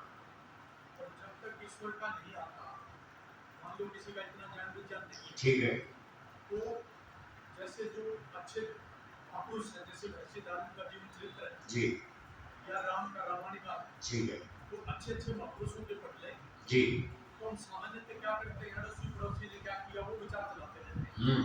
तो उससे अच्छा तो कम से कम राम और सीता का ही चला लें, ठीक है, तो उससे कम से कम अंदर से सात्विकता प्रेरणा तो मिलेगी। ठीक है, ये ठीक है, ये ठीक, ये ठीक है कि संसार के राग द्वेष से बचने के लिए कोई महापुरुष का जीवन चरित्र पढ़ें, सुने, चिंतन करें, विचार करें, स्मृति करें, तो राग द्वेष से बचे रहेंगे, बुरे विचार से बचे रहेंगे, अच्छा विचार चलता रहेगा। कोई ना कोई एक चलना चाहिए। मैंने थोड़ी देर पहले बताया था, 15 घंटे दिन भर बुरे विचारों को बंद रखो, अच्छा चालू रखो। एक आध विचार तो चालू रखना है, खाली तो आप बैठ ही नहीं सकते। तो दिन भर बुरे विचार बंद रखें, अच्छे चालू रखें, ध्यान के समय बुरे भी बंद, अच्छे भी बंद, फिर एक ईश्वर का चालू रखें, एक चालू रखना है बस। स्वामी जी, जैसे हम लेडीज को काफ़ी घर की रिस्पॉन्सिबिलिटीज लेनी पड़ती जी हैं, सबका खाना मैनेज करना, हाउस जॉब करनी, तो जी मैंने कोशिश की कि चलो मैं जब योग से, जैसे आप कहते हैं कि आप रोको जी और परमात्मा में चिंतन करो, तो जी जो भी हम काम कर रहे हैं तो उसके साथ साथ हम ईश्वर का नाम लेते रहिए, ओम जैसे नाम जी लेते, लेकिन एक वक्त ऐसा आया कि वो नाम लेते लेते अगर कोई इंसान कोई बात कर रहा है तो वो मुझे अच्छा नहीं लग रहा, अगर कोई वो मतलब मुझे वो कह रहे हैं कि कोई इंस्ट्रक्शन दे रहे हैं तो वो मुझे अच्छा नहीं लग रहा, मतलब मुझे ऐसा लगने लगा कि वो हर वक्त का ऐसा होता है। तो वो फिर मैंने बंद किया नाम लेना, तो कैसे करना चाहिए, कैसे? बहुत अच्छा आपका प्रश्न ये है, मैं सुना देता हूँ, सबको पता चल जाएगा। इनका प्रश्न ये है कि हमारे पास बहुत सारी जिम्मेदारियां होती हैं, घर की रसोइयाँ भी आती, और भी बहुत सारे काम होते हैं, तो हमें समय कम मिलता है, तो हम खाना बनाते समय और काम करते फिरते समय भी ईश्वर चिंतन चालू रखते हैं। जब ईश्वर चिंतन चालू रखते हैं तो फिर कोई दूसरा व्यक्ति हमको कोई इंस्ट्रक्शन देता है, कोई सूचना देता है, कोई बात कहता है, तो हमें उसमें बाधा पड़ती है, अच्छा नहीं लगता, तो फिर क्या करें? ये आपका प्रश्न है। इसका उत्तर ये है कि 15-20 मिनट तो बैठकर ध्यान करें, सुबह शाम बैठकर, दोनों टाइम 15-20 मिनट सुबह, 15-20 मिनट शाम को। ये तो बैठकर आंख बंद करके, सारे काम बंद करके इस तरह से ध्यान करें। जो दिन भर काम करना है, दिन भर काम करते रहिए, झाड़ू लगाते रहिए, कपड़ा धोते रहिए, सैर करते रहिए, रसोई में खाना बनाते रहिए, ईश्वर का नाम गायत्री मंत्र मन में पाठ करते रहिए। लेकिन ये दिमाग में रखें कि जब कोई दूसरा व्यक्ति मुझसे बात करेगा, उतनी देर के लिए हम इस पाठ को बंद कर देंगे। जब तक हम अकेले हैं तब तक हम स्वतंत्र हैं, 100% अपनी इच्छा से जी सकते हैं। तो हम अपनी इच्छा से खाना भी बनाएंगे, गायत्री पाठ भी चालू रखेंगे, कोई दिक्कत नहीं। जब कोई दूसरा व्यक्ति सामने आकर कुछ बात करेगा तो इसको बंद कर देंगे, फिर पहले बात पर ध्यान देंगे, उसका काम निपटाएंगे, वो बात पूरी हो जाएगी, फिर अपने पाठ पे आ जाएंगे। तो ऐसी मानसिकता बनाए, फिर आपको परेशानी नहीं आएगी, क्योंकि लोगों से व्यवहार भी करना जरूरी है। कुछ बातें हमको दूसरों की सुननी पड़ती है, कुछ उनको बतानी भी पड़ती है। आप बच्चों को बहुत सारे इंस्ट्रक्शन देते रहते हैं, बेटा सो जाओ, अब खा लो, अब पढ़ लो, अब स्कूल की पैकिंग कर लो, टाइम हो रहा है, बस आने वाली है। तो कुछ बातें आपको बतानी पड़ती हैं, कुछ सुननी पड़ती हैं, तभी व्यवहार चलेगा। तो व्यवहार के समय उस पाठ को थोड़ी देर के लिए बंद कर दें, पहले व्यवहार निपटा लें ठीक ठाक, जब वो निपट जाए फिर अपना पाठ शुरू कर दें। ऐसे करना चाहिए, ठीक? हाँ जी, हाँ बोलिए। आत्मा का मोक्ष होता है तो क्या उसके पुण्य कर्म अब प्राप्त हो गए होते हैं और जब तक दोबारा मोक्ष प्राप्त होगा तो कहाँ से शुरू करते हैं? आपका प्रश्न है कि जब आत्मा का मोक्ष होता है तो उसके खाते में जो पाप पुण्य थे क्या वो समाप्त हो जाते हैं? और यदि समाप्त हो जाते हैं तो जब मुक्ति से लौटेगा तब कैसे, कहाँ से शुरू करेगा? यही है ना आपका प्रश्न? हाँ। इसका उत्तर है कि जब आत्मा मोक्ष में जाएगा तो उसके खाते में सारे कर्म समाप्त नहीं होंगे, पाप भी और पुण्य भी बचे रहेंगे। आपकी जेब कभी खाली हो जाती है क्या? पैसे कुछ तो रहते हैं जेब में, है जी? आप घर से जब आए थे तो जेब खाली लाए, कुछ है पैसे जेब में? इस समय जेब खाली है क्या? नहीं है ना। आप शाम को सैर पे निकलेंगे तब भी कुछ 10-20-50 रुपए जेब में रखते हैं, तब सैर पे निकलते हैं, क्या पता कोई खर्चा आ जाए, कोई काम पड़ जाए, तो मान लो ऑटो रिक्शा ही करनी पड़ जाए, 50 रुपये भाड़ा देना पड़े तो क्या करेंगे? तो 10-20-50 रुपये आप रखते हैं जेब में। जब व्यक्ति संसार से जाता है तब भी कोई ना कोई संपत्ति छोड़ के जाता है, जीरो होके नहीं जाता।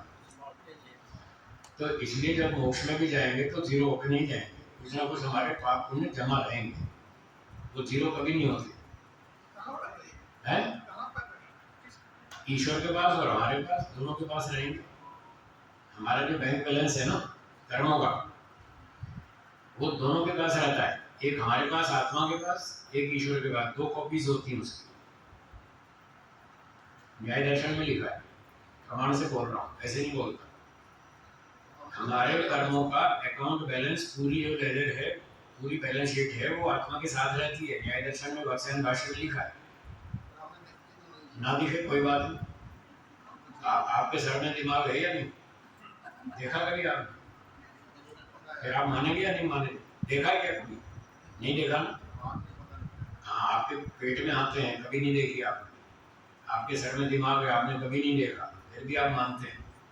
तो सारी चीजें नहीं दिखती, कुछ चीजें प्रत्यक्ष प्रमाण से दिखती, सारी नहीं दिखती। जो प्रत्यक्ष से नहीं दिखती तो अनुमान से जान ले, शब्द प्रमाण से जान ले। और भी प्रमाण है, केवल एक प्रमाण नहीं है।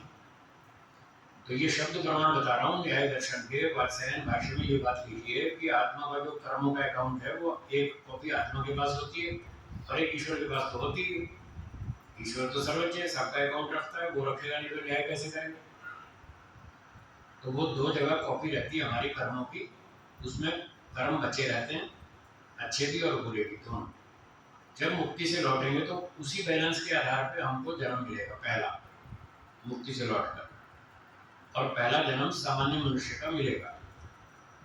ये बात भी महर्षि दयानंद जी ने ऋग्वेद आदि भाष्य में नहीं, ऋग्वेद के भाष्य में और सत्यार्थ प्रकाश में लिखी। सत्यार्थ प्रकाश के 9वें समोल्लास में लिखा है कि जब पाप पुण्य तुल्य होते हैं तो उसको सामान्य मनुष्य का जन्म मिलता है। क्यों जी? ठीक है, हाँ बोलिए। सूक्ष्म शरीर में भी रहता है। जब तक सूक्ष्म शरीर जीवित है तब तक एक कॉपी सूक्ष्म शरीर में भी रहती है। जब मुक्ति में जाएंगे तो सूक्ष्म शरीर वाली कॉपी नष्ट हो जाएगी, क्योंकि सूक्ष्म शरीर नष्ट हो गया। नहीं, आत्मा के पास एक कॉपी होती है, 3 कॉपियां बनेंगी। जीवित अवस्था में, बंधन अवस्था में 3 कॉपी, एक ईश्वर में, एक आत्मा में, एक सूक्ष्म शरीर में।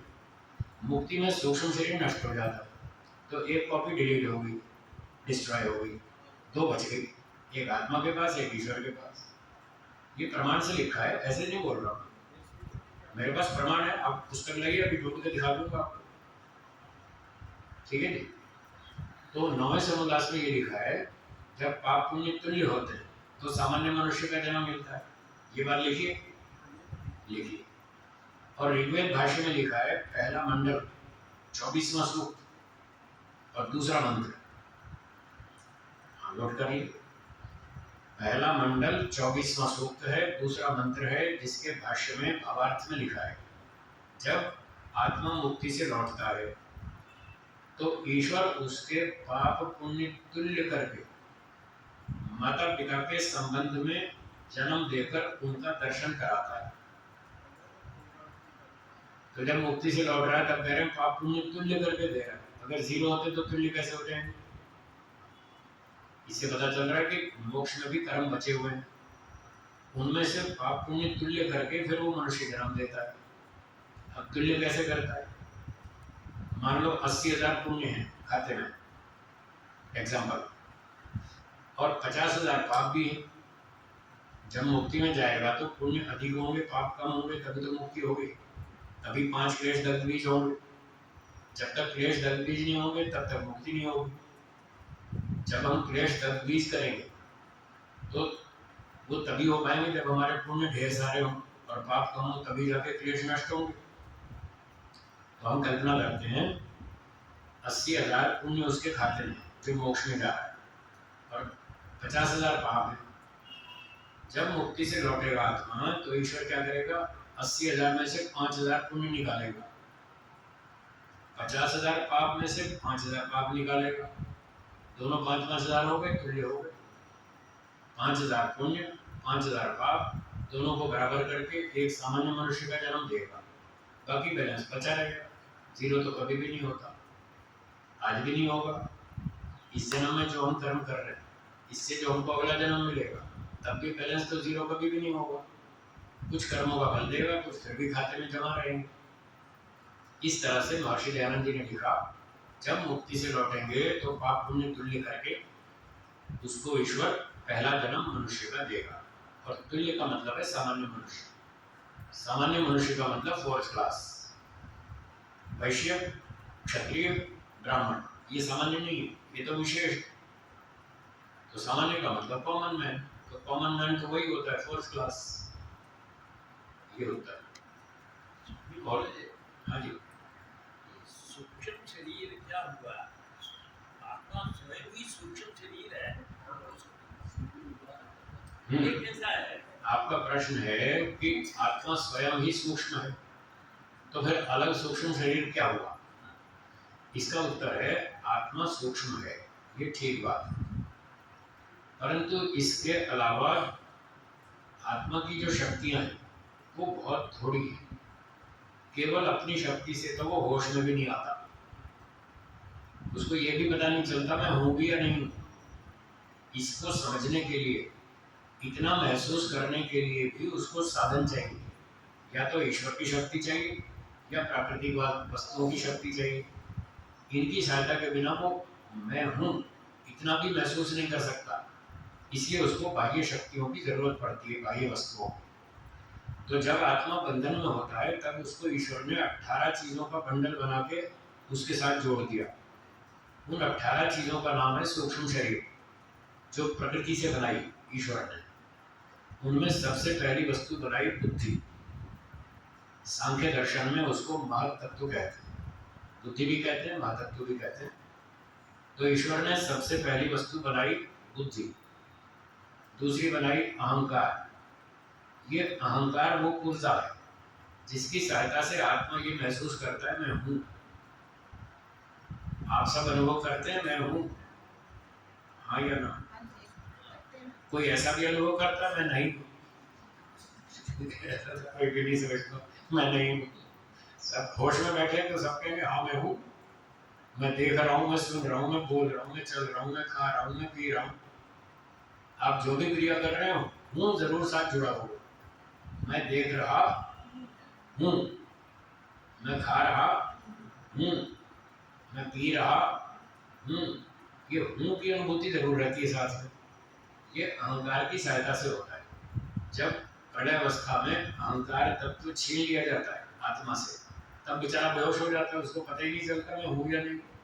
जैसे पत्थर को पता नहीं है, पत्थर पड़ा हुआ है, उसको कुछ नहीं मालूम मैं हूँ या नहीं।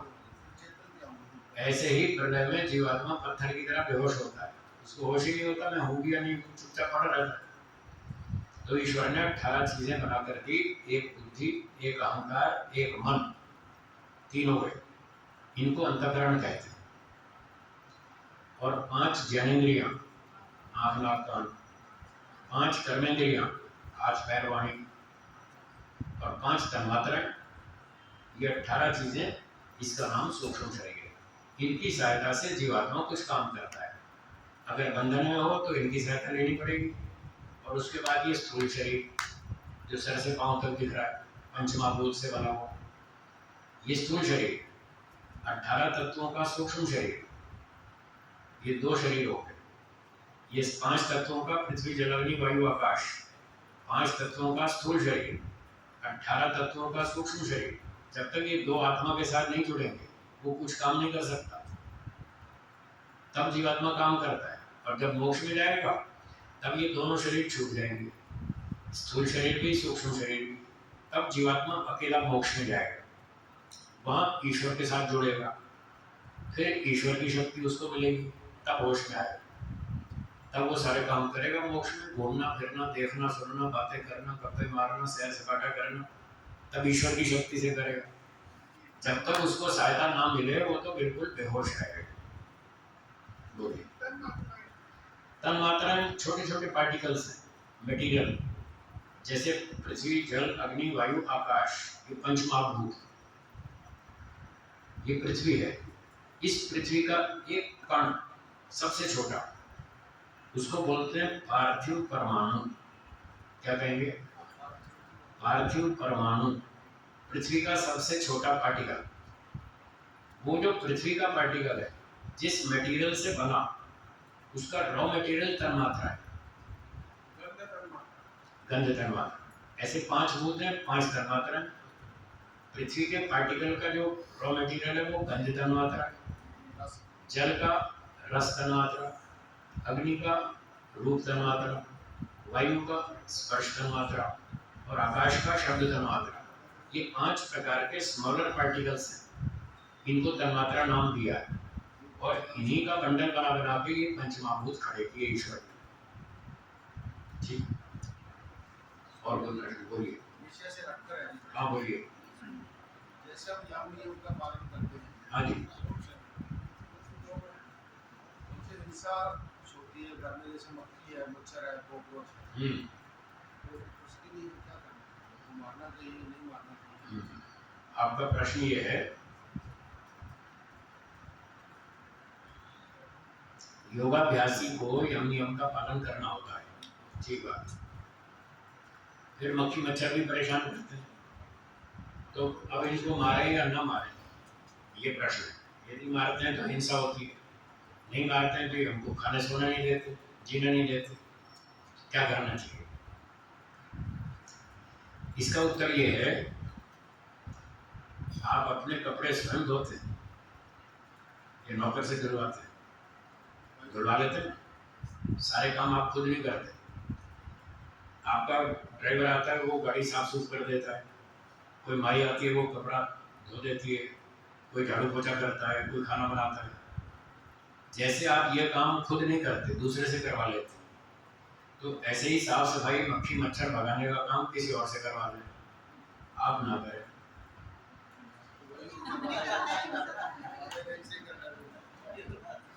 मैंने एक रास्ता बताया, आपने सवाल पूछा, मैंने जवाब दिया। आप खुद अपने हाथ से मच्छर मत मारो, किसी दूसरे को लगाओ, भाई तू साफ सफाई कर। जैसे झाड़ू पोछा कोई और लगाता है। हाँ, उसका उत्तर देता हूँ, उसका उत्तर ये है कि हम हिंसा नहीं कर रहे। आपको अब मान लो जब कोई नौकर है तो वो झाड़ू पोछा मार देगा, साफ सफाई कर देगा, ऑल आउट लगा देगा। कोई रैकेट होगा मच्छर वाला तो रैकेट भी घुमा देगा, मच्छर मार देगा। तो ये हिंसा नहीं है, चाहे वो करे चाहे आप करें, इसमें हिंसा नहीं है। कैसे नहीं? समझिए, बात को सुनिए, फिर समझ में आएगा। अगर कोई विदेशी शत्रु हम पर आक्रमण करे, हमारे देश में घुसे, तो आप मुँह देखते रहेंगे या उसकी आरती उतारेंगे या तोप से उड़ाएंगे, गोली से उड़ाएंगे, क्या करेंगे? अगर आप गोली से उड़ाते हैं दुश्मन को जो हमारे घर में घुसता है, क्या ये पाप है? ये तो समझ में आया। जैसे दुश्मन हम पर हमला करता है और हम अपनी रक्षा करते हैं, ये पाप नहीं है। तो ऐसे मच्छर हम पे हमला करता है और हम अपनी रक्षा करते हैं, ये पाप कैसे हो गया? रक्षा करना हमारा अधिकार है। भारत सरकार ने भी हमको अधिकार दिया कि आप अपनी रक्षा कर सकते हैं, दूसरे पर व्यर्थ हमला नहीं कर सकते, फालतू में अटैक नहीं कर सकते, पर अपना डिफेंस कर सकते हैं। इतनी छूट है भारत सरकार की ओर से, और यही छूट ईश्वर ने भी हमको दी है, अपनी रक्षा करो। अगर हम अपनी रक्षा नहीं करेंगे तो थोड़े दिनों में मर जाएंगे, और मर जाएंगे तो फिर समाधि कैसे लगाएंगे, मोक्ष में कैसे जाएंगे? अपनी रक्षा करना हमारा अधिकार है, इसका नाम हिंसा नहीं है, इसका नाम अहिंसा है। अपनी रक्षा करना अहिंसा है। यदि कोई आपको फिर भी ऐसा लगता है कि मैं मच्छर मारता हूँ तो मेरी वृत्ति थोड़ी बिगड़ती है, अगर आपको ऐसा लगता है तो मैंने उसका उत्तर दिया, आप अपने हाथ से मत मारो, नौकर रख लो, वो साफ सफाई कर देगा। आप सीधा नहीं करेंगे, थोड़ा बचाव रहेगा। और सिद्धांत की दृष्टि से यदि आप कहीं अकेले हो और आपको ही वो रैकेट घुमाना पड़े मच्छर वाला, तो भी हिंसा नहीं, तो भी ये अहिंसा है, क्योंकि हमने मच्छर से कोई दुश्मनी नहीं है, हमको मच्छर से द्वेष नहीं है, हम तो अपनी जीवन रक्षा के लिए उसको ब्रेक लगा रहे हैं। मच्छर काटता है, कभी आपको मलेरिया हो जाता है, कभी डेंगू हो जाता है। फिर डेंगू देखा ना कितना खतरनाक, आपकी जान ले लेगा, आपकी चिकनगुनिया हो जाएगा, डेंगू हो जाएगा, पता नहीं क्या क्या हो जाएगा, फिर आप सारा जीवन मरते रहेंगे। तो उससे अच्छा है ना अपनी रक्षा करें। इसलिए अपनी रक्षा करना कोई अपराध नहीं है, ये कोई हिंसा नहीं है। अकेले हो तो स्वयं कर ले, ना हो कोई दूसरा हो साथ में तो उसकी हेल्प ले ले, जैसे और 20 कामों में आप दूसरों की हेल्प ले लेते हैं। ये उत्तर। स्वामी इसका एक समाधान ये भी है कि हत्या करना या हिंसा करना स्वयं में ना पाप है ना पुण्य है। हम तो प्रयोजन से कर रहे हैं, वो उसको पाप पुण्य की श्रेणी में ला रहे हैं। ठीक बात, भावना भी साफ देखनी पड़ेगी। ठीक बात। हाँ जी, बॉर्डर पे जो सैनिक है हाँ जी, दूसरे से लड़के उसको मार देता है, हाँ जी। वो उसकी ड्यूटी है, आपको उससे द्वेष थोड़ी ना। वो अशुभ कर्म नहीं है, शुभ कर्म है, पुण्य कर्म है। उसको परमवीर चक्रवीर मिलता है, परमवीर चक्र मिलता है, सेना चक्र मिलता है, उसको तो इनाम दिया जा रहा है। तो हिंसा कहाँ हुई? हिंसा का मतलब अन्याय। क्या बोला? तो हम अपनी रक्षा कर रहे हैं, कोई अन्याय थोड़ी है, ये तो न्याय है। अन्याय तो वो कर रहा है जो हम पे हमला कर रहा है, उससे अपनी रक्षा करना हमारा अधिकार है। ये अहिंसा है, इसका नाम हिंसा नहीं है। और कोई प्रश्न? तो जैसे प्रलय काल निश्चित बताया तो ये मोक्ष का काल। हाँ जी। मान लो किसी मोक्ष आत्मा का समय पूरा हो, प्रलय काल चल रहा है, उस समय क्या होगा? क्या प्रलय काल में वो मोक्ष में गया था? ये चालू सृष्टि में गया था। समय में तो बीत चुका है। जो मैंने पूछा वो बताइए, आपके प्रश्न का उत्तर दे रहा हूँ। चालू सृष्टि। जब आत्मा मुक्ति में गया था तब सृष्टि चालू थी या प्रलय थी? जब चालू सृष्टि में गया तो चालू सृष्टि में ही समय समाप्त होगा, प्रलय में कैसे हो जाएगा पूरा? आप कागज लेके गिनती कर लो, 36,000 सृष्टि, 36,000 प्रलय। जिस दिन मोक्ष में गया था उसी दिन तो लौटेगा ना, तभी तो समय पूरा होगा। 2 अरब साल चलते चलते सृष्टि को हो गए, और 2 अरब साल के बाद कोई मोक्ष में गया तो जब लौटेगा तो 2 अरब साल बाद ही तो आएगा। जब सृष्टि चलते चलते 2 अरब साल बीत जाएंगे तभी तो टाइम पूरा होगा। इसलिए प्रलय में कोई जाता ही नहीं, जब कोई जाता नहीं तो आता भी नहीं। चालू सृष्टि में जाते हैं, चालू सृष्टि में आते हैं। ये उत्तर है जी। अंधेरे में ड्रॉप ना करते हैं। बोलिए, सुनाई नहीं दिया क्या कह रहे हैं? थोड़ा जोर से बोलो। तन्मात्राओं को थोड़ा सा हाँ, बोल के बताएं। और बोले। हाँ ठीक है। जैसे आप आटे से रोटी बनाते हैं, आटा कच्चा माल है, रॉ मटेरियल, जिससे रोटी बनती है। ऐसे ही तन्मात्रा आटे के समान वो कच्चा माल है जिससे पृथ्वी बनती है, पृथ्वी महाभूत। आटा और रोटी, तन्मात्रा और पंचमहाभूत, दोनों में वही संबंध है, कारण कार्य संबंध। तो तन्मात्रा जो है वो आटे के समान समझ लीजिए, और पृथ्वी महाभूत जो पंचमहाभूत हैं इनको रोटी के समान समझ लीजिए। ऐसे समझना चाहिए। हैं? आप लोग कह रहे हैं कि वन से पृथ्वी बनी, यस। तो हमें ऐसा लगता है कि पृथ्वी से काम है। आपको कंफ्यूजन इसलिए है कि आप जैसे उत्तर सुनिए। आपको कंफ्यूजन इसलिए है कि आप द्रव्य और गुण का भेद नहीं समझ रहे। उसका भेद समझेंगे तो उत्तर समझ में आएगा। जो मैं गंध तन्मात्रा कह रहा हूँ वो गुण नहीं कह रहा हूँ, वो मटेरियल है। और आप जिस गंध की बात कर रहे हैं वो मटेरियल नहीं है, वो प्रॉपर्टी है, वो गुण है। गंध पृथ्वी द्रव्य का गुण है, ये आपको समझ में आ रहा है? आ रहा है ना? गंध एक गुण है जिसका ठिकाना पृथ्वी द्रव्य है। अब पृथ्वी द्रव्य का ठिकाना भी तो कोई है ना, वो जो उसका ठिकाना है जिससे वो पैदा हुई पृथ्वी, उसका नाम भी गंध है। नाम सिमिलर है लेकिन स्थिति सिमिलर नहीं। वो जिससे पृथ्वी तत्व बना वो मटेरियल है, वो द्रव्य है, वो गुण नहीं है। गुण से द्रव्य की उत्पत्ति नहीं होती। वैशेषिक दर्शन में लिखा है द्रव्याणि द्रव्यांतरम आरभन्ते गुणाश्च गुणांतरम। द्रव्य से द्रव्य उत्पन्न होता है, गुण से गुण। तो जो गंध तन्मात्रा है वो मटेरियल है, उसको मटेरियल के तौर पर सोचिए। उस मटेरियल से पृथ्वी मटेरियल पैदा हुआ। अब पृथ्वी जो द्रव्य है तो उसमें कोई तो गुण होगा ना, तो उसमें गंध भी है, रस भी है, रूप भी है, स्पर्श भी है। पृथ्वी में 4 गुण है, ये सब लिखा है वैशेषिक दर्शन। रूप रस गंध स्पर्शवती पृथ्वी, 4 गुणों वाली पृथ्वी है। उस पार्थिव परमाणु के अंदर 4 गुण है, जबकि वो परमाणु गंध तन्मात्रा से बना था। ये सांख्य दर्शन में लिखा है, तन्मात्रा से पंचमहाभूत की उत्पत्ति। तो थोड़ा स्टडी भी करें, वैशेषिक दर्शन पढ़ें तो आपको पिक्चर क्लियर हो जाएगी। अभी आपने कहा कि गुण से गुण उत्पन्न होता है। द्रव्य से द्रव्य, गुण से गुण। गुण जैसे ही उसका कोई आगे गुण हो गया वो तो सेवन बन जाएगा। द्रव्य नहीं बनेगा। जैसे मैं उदाहरण देता हूँ, उदाहरण सुनिए। हमारे पास धागे हैं 2000 धागे रेड कलर के, तो धागों को जोड़ जोड़ करके एक वस्त्र बना दिया, ठीक है। जुलाई ने धागे जोड़ जोड़ के वस्त्र बना दिया, तो धागा एक वस्त्र है, धागा एक द्रव्य है। उस धागे में रेड कलर था, लाल रंग, ये रूप गुण है।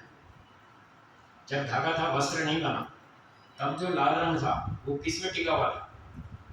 धागे में। तो धागा द्रव्य था और लाल रंग उसका रूप गुण था, वो गुण द्रव्य के आश्रित था, धागे द्रव्य थे।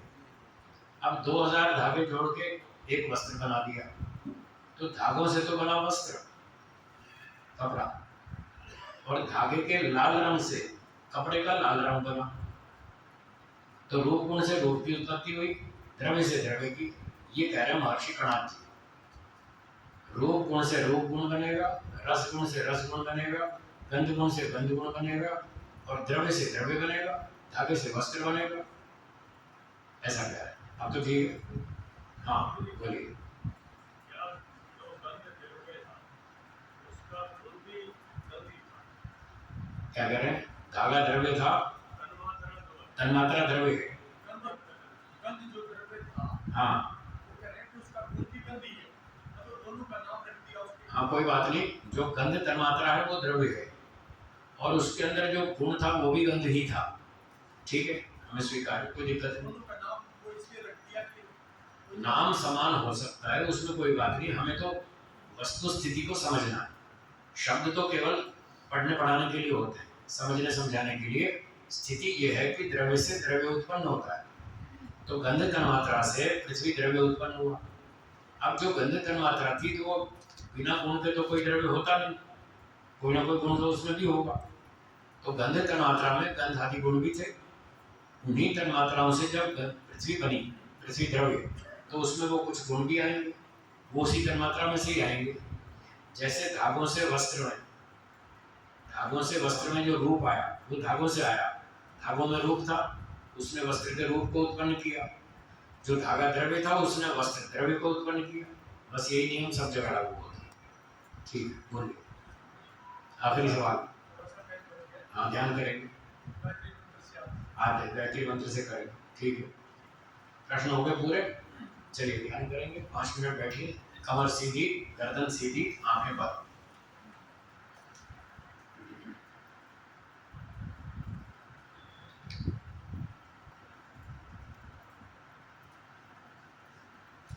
मन में संकल्प कीजिए, हमारा मन जड़ वस्तु है, हम चेतन आत्मा हैं। हमारी इच्छा और प्रयत्न के बिना कोई विचार मन में नहीं आता। हम अपनी इच्छा और प्रयत्न से मन में विचारों को उत्पन्न करते हैं।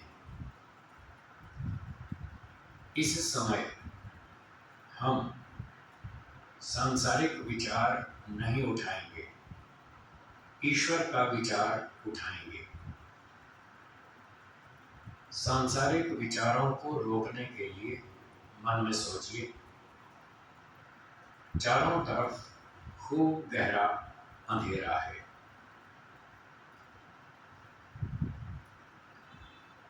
बार बार सोचिए, चारों तरफ खूब गहरा अंधेरा है। अंधेरे में कुछ भी नहीं दिखाई देता, इसीलिए हमने अंधेरे की स्थिति बनाई, ताकि कोई विचार उत्पन्न न हो, कोई स्मृति उत्पन्न न हो।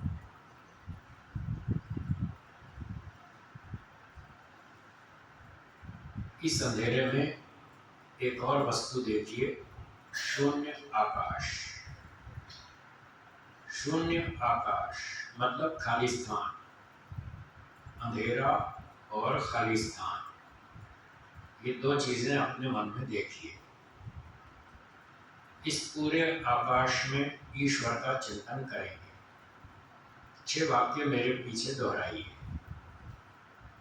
हे ईश्वर आप एक हैं,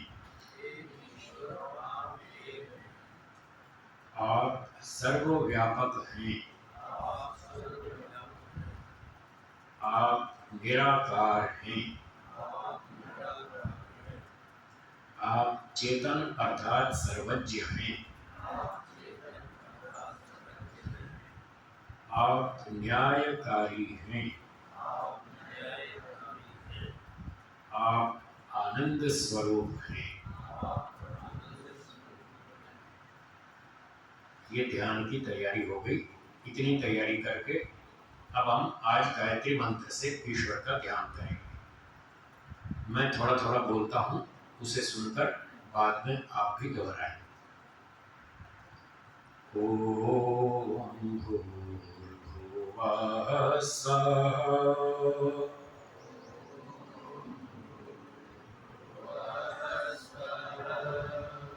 तत्सवितुर्वरेण्यम्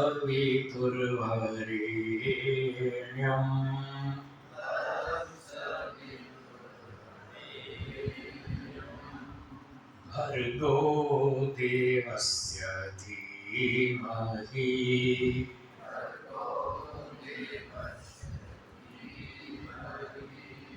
धियो यो नः प्रचोदयात्।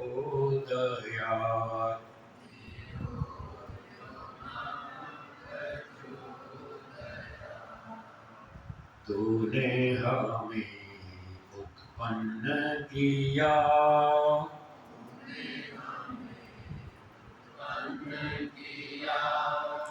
पालन कर रहा है तू,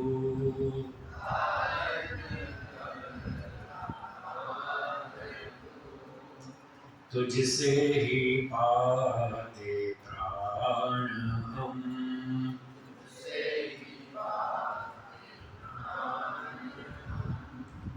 दुखियों के कष्ट हरता तू,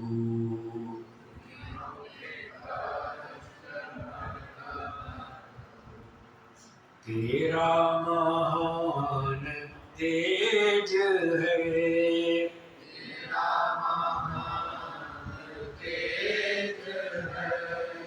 छाया हुआ सभी स्थान,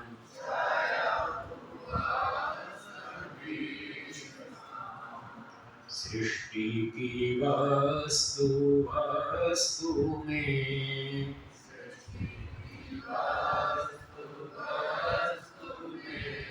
तू हो रहा है विद्यमान।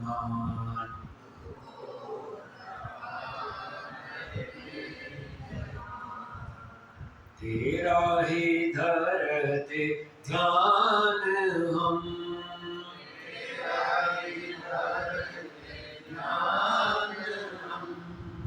मांगते तेरी दया,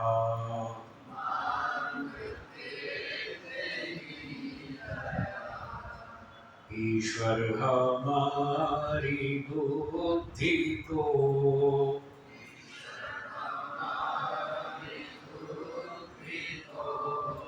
श्रेष्ठ मार्ग पर चला,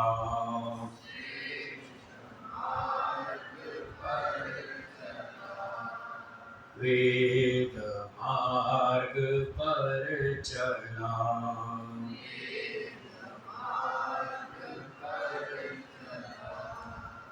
ओम भूर्भुवः स्वः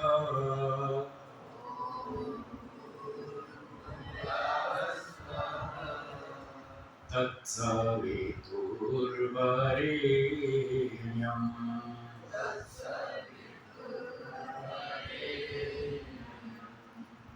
भर्गो देवस्य धीमहि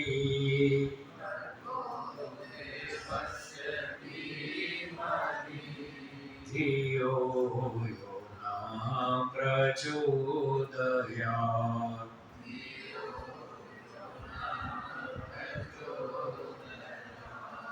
धियो यो नः प्रचोदयात्।